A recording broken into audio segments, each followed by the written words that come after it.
Hello, Crandall ISD. This is Tony Gibbs, the Crandall ISD coordinator / teacher for Gifted and Talented. I'm going to give you guys a brief presentation over the Gifted and Talented program here in Crandall. And also, I would like to end out with some important dates that are coming up here soon. Have out your calendars and write these dates down. Before we start the presentation, I wanted to start out with a quick slide about famous failures in the gifted and talented world. One of my favorites is Isaac Newton. He did poorly in grade school, but certainly a gifted individual. We have gifted learners in our classroom that are being overlooked and may be performing at a poor level, but have the ability to do some amazing things. So I will leave this up for a few minutes, and you can pause the video and look over that. I find it very interesting. Meeting the needs of gifted learners here in Crandall. Topics that we're going to cover today will be identifying gifted traits, academic and emotional needs, teaching strategies, gifted students that are here in Crandall, tips for our parents, and parent resources. Please share this video with your parents, or whenever I send you guys the PowerPoint, you can certainly forward that to your parents as well. Identifying the young gifted child. This will be very important for our kindergarten teachers and even for the pre-K program that we have here in Crandall. Frequently, you'll see these students reach milestones such as walking and first speech earlier than the average kiddo. Have a strong desire to explore, investigate, and master the environment. They're opening up cabinets. They're looking at things and taking them apart. Toys and games are mastered early. Then they are done with it. They throw it away. Very active, but activity with a purpose. Not to be confused with ADHD. Now, that's not to say that some of our gifted learners do not show signs of ADHD.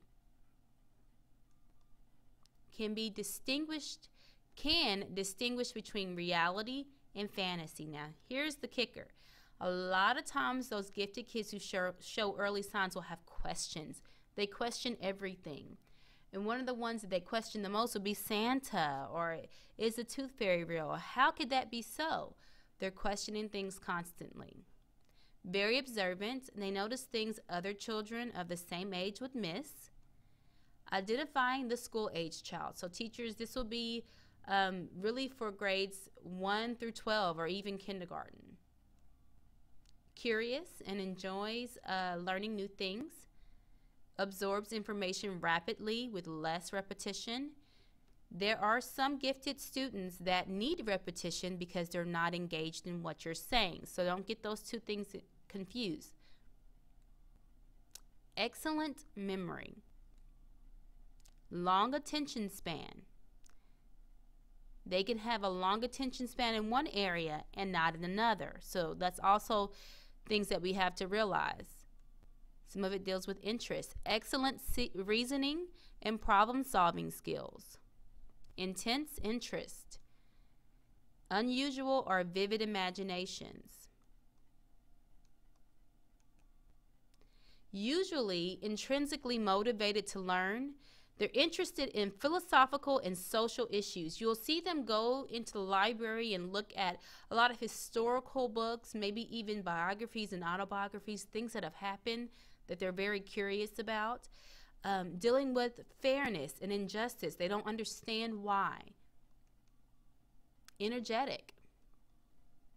Asynchronous development.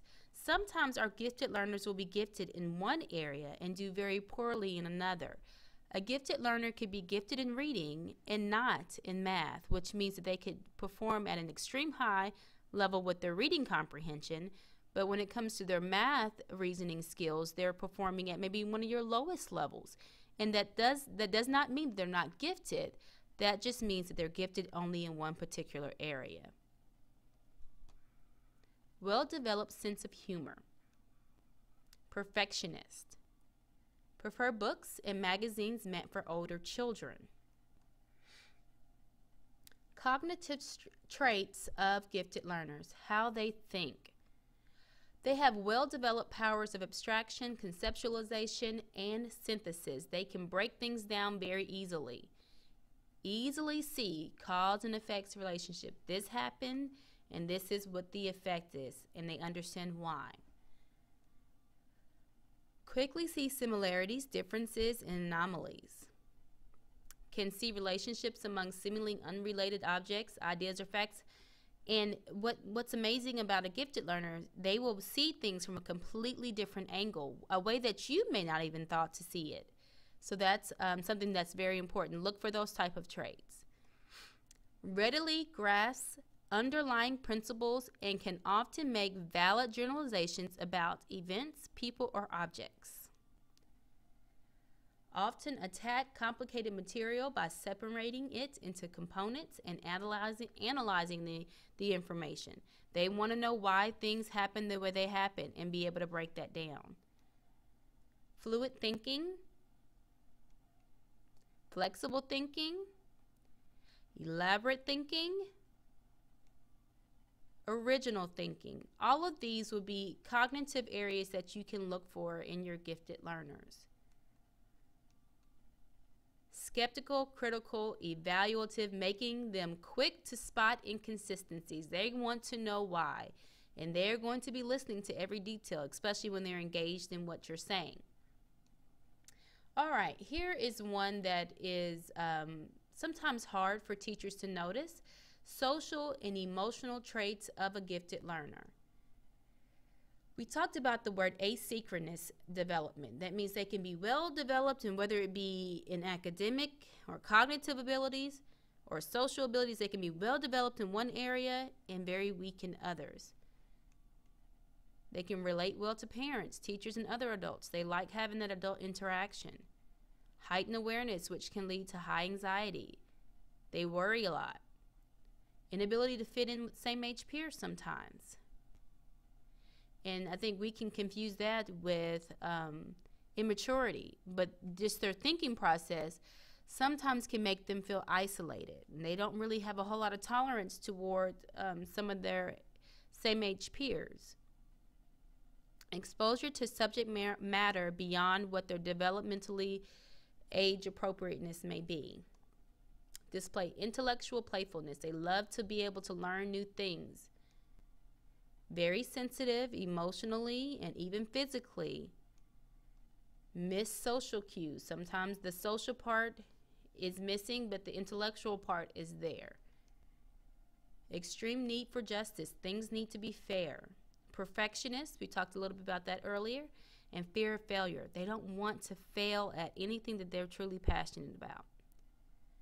All right, teaching strategies for our gifted learners. Building the relationships. That's across the board. That's every student here in Crandall. We know that is a part of our mantra, building relationships. Letting go of normal. They don't have to be normal. It is okay for them to be who they are. Constructing curriculum based on individual interest. Compacting, taking that information, allowing them to compact it. Accelerating. If they've mastered the skill, let them move on. Differentiating. That's our job as teachers. All right, gifted learners at Crandall. These are some of the things that we're doing. And doing a lot of project-based learning, teaching them how to take ownership of what they're learning. The core curriculum is modified to allow in-depth exploration. They can take it to whatever level they would like to take it to. Students are engaged in critical thinking. They are pushed to use their reasoning abilities. We are trying to provide an environment where we encourage them to ask questions, challenge the whys of what we're doing.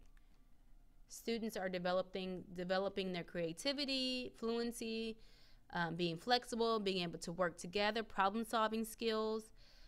Teachers use students' strengths and interests. That's me.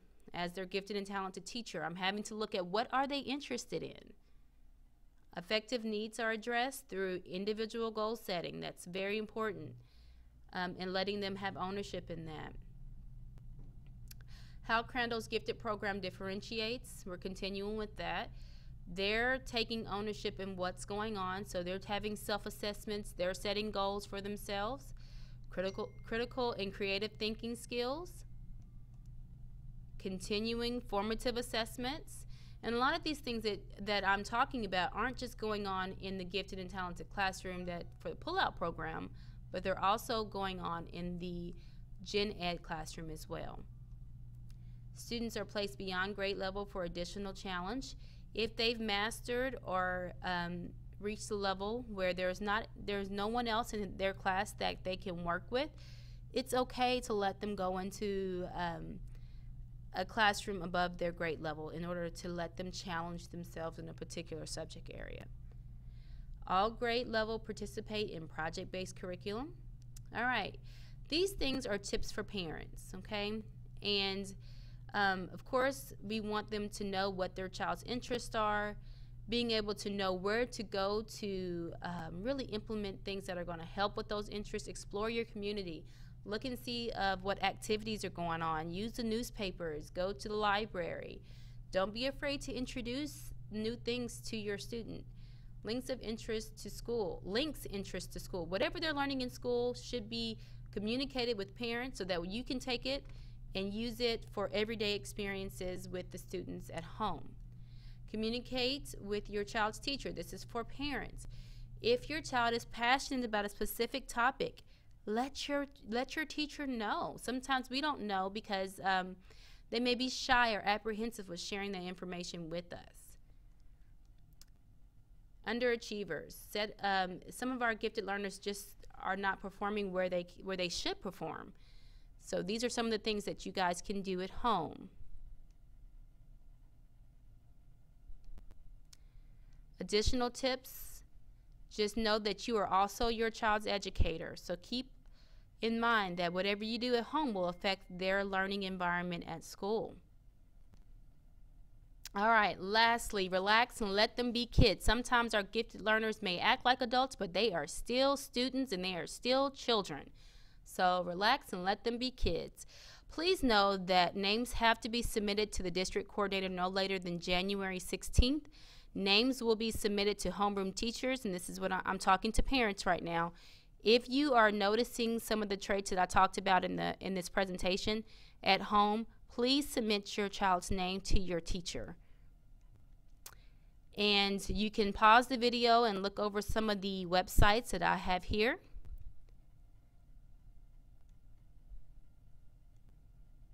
And last but not least, very important dates. The reason why I want you to have those calendars out, and this is specifically for teachers. Referral procedures will be on the district website at the GT or the Gifted and Talented link. Referrals are accepted from parents and teachers starting in December, but I would also like for them to be submitted in January. Screening and assessments will happen between January to March. Gifted and Talented Committee will meet for kindergarten in February. Written parental permission for services in February. Service will begin for identifying kindergarten students in late spring. Gifted and Talented Committee will meet in May for grades 1 through 12. And written permission for those particular grade levels will be in May as well. Services will begin for those identified students the next year in September. My information is here on this page if you have any questions or concerns. And don't forget, I need all names submitted to me by January 16th. Happy New Year to you guys.